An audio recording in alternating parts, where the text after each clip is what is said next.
Le concours de la valorisation de la femme noire, cheveux crépus et naturels, porteuse de projets culturels ouverts aux Gabonaises de 18 à 28 ans, ayant une taille minimum de 1,65 m, a fait la une au Musée national de Libreville durant 48 heures lors d'une réflexion objective animée par certaines figures emblématiques du leadership féminin pluriel du Gabon.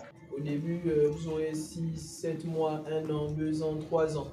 Donc, au bout d'un moment, vous allez commencer à constater que la peau, en fait, commence à vraiment se décaper à certains endroits.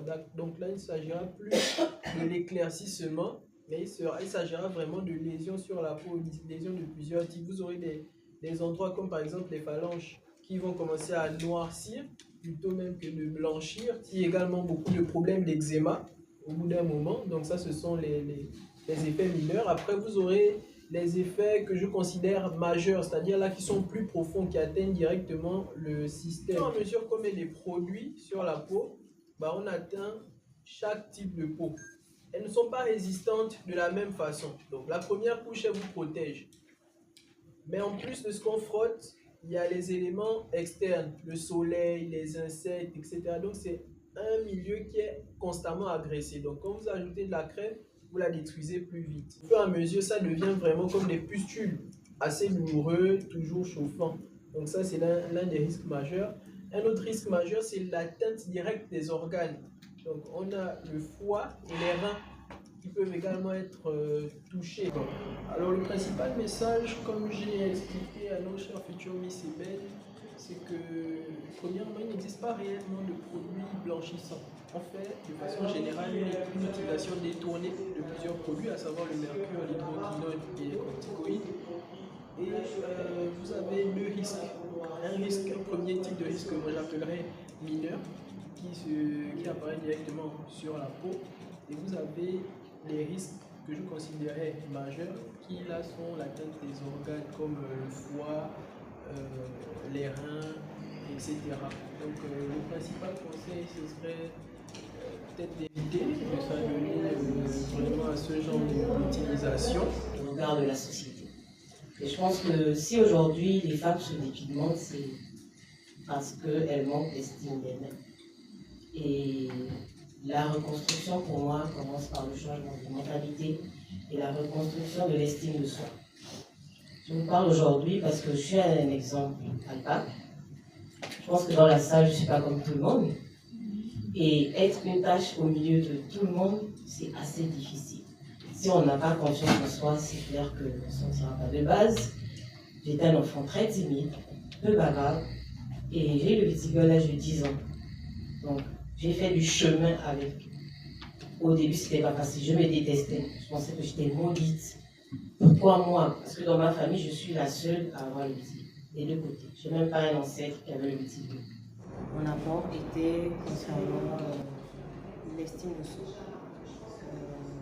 Lorsqu'on parle de reconstruction, c'est qu'il y a une fracture entre qui nous sommes réellement et le regard de la société. Et donc, il était question pour moi ici d'édifier les filles sur l'importance de la reconstruction de l'estime de soi et de la confiance en soi. Aider les filles sur la confiance en soi. Étant donné mon parcours, j'ai à faire durant les dernières élections législatives et locales 2025. Valoriser la peau noire veut tout simplement dire s'accepter tel que nous sommes. Mais vous savez, il y a certaines depuis petites qui ont subi du rejet, des moqueries, et donc il fallait travailler justement tous ces aspects négatifs pour qu'elles puissent mieux s'affirmer, pour qu'elles puissent avoir confiance en elles. Donc on a échangé. J'ai donné quelques petites astuces, tout simplement. Non, il n'y a pas de pan politique, vu que je suis venue parler de la confiance en soi. Donc, comment s'affirmer, comment dépasser les barrières, les peurs. Il n'y a pas de politique là derrière. Acceptez-vous tel que vous êtes, travaillez sur vous. Le moment parfait n'existe pas, malheureusement. C'est vrai qu'on nous inculque à toujours attendre. Lancez-vous, aimez-vous tel que vous êtes, malgré les critiques, les regards, avancez, foncez, et puis on ne sait pas ce que l'avenir nous réserve. Après avoir fait le point et le contour de l'objectif de la rencontre interactive en tirant sur les produits de la dépigmentation, le manque de confiance de soi, le tour est revenu à la présidente du projet Miss Choco Urbaine de redessiner le paysage de la deuxième édition. J'ai vécu moi-même ma propre expérience avec mon teint et ça m'a poussé à justement me conformer au réseau et d'en parler librement sur mes plateformes. Et aujourd'hui, en parlant, je me suis rendu compte qu'il y avait plusieurs personnes dans cette même situation que moi et j'ai décidé de porter mon association qui se nomme l'association Black Choco. Et donc c'est l'association Black Choco qui porte le projet Miss Eben Gabon qui lutte contre la dépigmentation. Donc le constat a été fait déjà par moi-même, par mon expérience.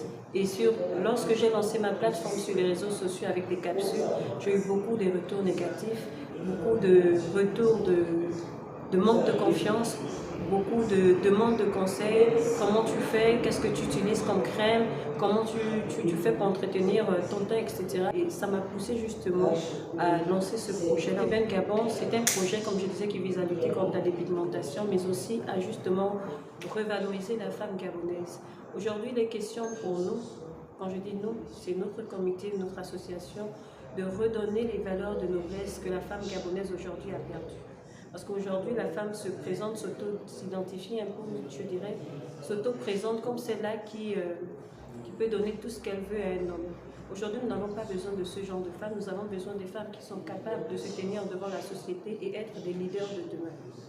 Et lorsque je m'engage dans ce projet, il faut le dire que je pars voir les ministères.